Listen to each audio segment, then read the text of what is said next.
បាទជំរាបសួស្តីបងប្អូនទាំងអស់គ្នាហើយវិលមកជួបជាមួយខ្ញុំបាទជាមួយនឹង Channel My Plants នៃការចែករំលែកបទពិសោធន៍ចំណេះដឹងទាក់ទងទៅនឹងរុក្ខជាតិដែលយកមកផ្សាំនឹងអញ្ចឹងបងប្អូន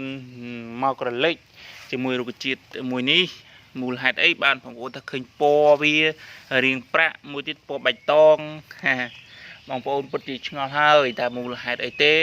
ហើយបងប្អូនខ្លះមកពីពូជដំបូងក៏ហ្នឹងហើយវាអាចមកពីអញ្ចឹងក៏ថាបានបាទអានេះភាសាបច្ចេកទេសគេហៅថា Caladium វាស្ថិតនៅក្នុងអំបូរពូ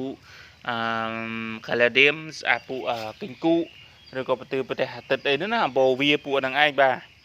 ហើយបងប្អូនទាំងអស់គ្នាមានឆ្ងល់ដែរទេថាហេតុអីអានេះមានពណ៌ព្រោះអានេះវាយកទៅបញ្ចូលចេញពីម្លប់ទេបាទយកចេញពីក្នុងបន្ទប់បាទហើយអានេះវាត្រូវពន្លឺដោយមានពន្លឺព្រះអាទិត្យត្រឹមត្រូវទៅវាធ្វើឲ្យយើងពណ៌បៃតងបាទអានេះវាអត់មានពន្លឺព្រះអាទិត្យត្រឹមត្រូវវាទៅជាពណ៌ប្រាក់បែបនេះកាពិតទៅល្អគឺគេហៅថង់ប្រាក់ឬក៏មលូឆែកឬក៏មលូវាឆែកបាទមលូឆែកឬក៏ប្រទាថង់ប្រាក់តាមបងប្អូនដែលហៅបាទហើយប្រទេសមួយនេះជម្រាបប្រាប់ពុកម៉ែបងប្អូនដែរទេឲ្យដឹងស្គាល់ហើយស្គាល់មួយទៀតនោះគឺងាយស្រួលដាំនោះទេបងប្អូនគាត់តែកាត់វាបែបនេះបា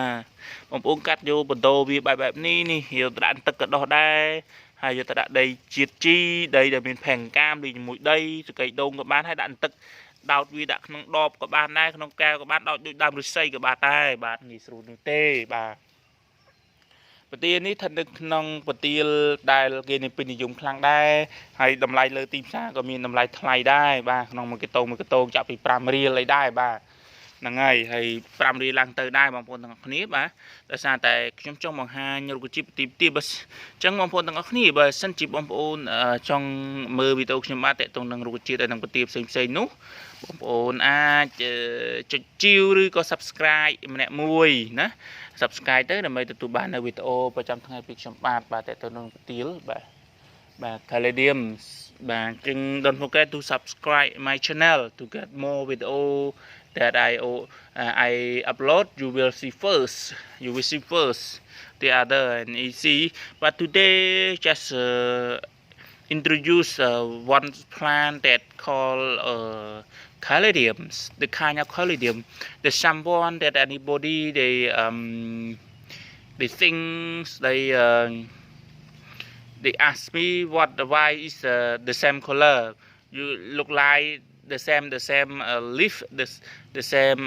appearance, but the color why it's not the same. Because this one we just pick up from the shadow from the corridor. Just that this one the green because we keep outside long time and we keep under the nursery under the like this. So this one we transfer from green, but this transfer from look like the diamond, look like the white color like this. So this one ហ្នឹងហើយអរគុណច្រើនបងប្អូនទាំងអស់គ្នាចឹងខ្ញុំមានតែប៉ុណ្្នឹងទេខ្ញុំឲ្យចម្ងល់ហើយសូមអធិស្ឋានហើយខ្ញុំនិយាយភាសាបរទេសផងខ្មែរផងដោយសារតែមានបងប្អូនខ្មែរយើងផងបងប្អូនក្រៅប្រទេសផង channel មួយនេះចឹងអរគុណច្រើនហើយងាយស្រួលដាំទេដែលគេហៅថា Caladium ឬក៏មលូឆែកមលូវាបាទចឹងអរគុណច្រើនហើយជួយជាមួយខ្ញុំបាទ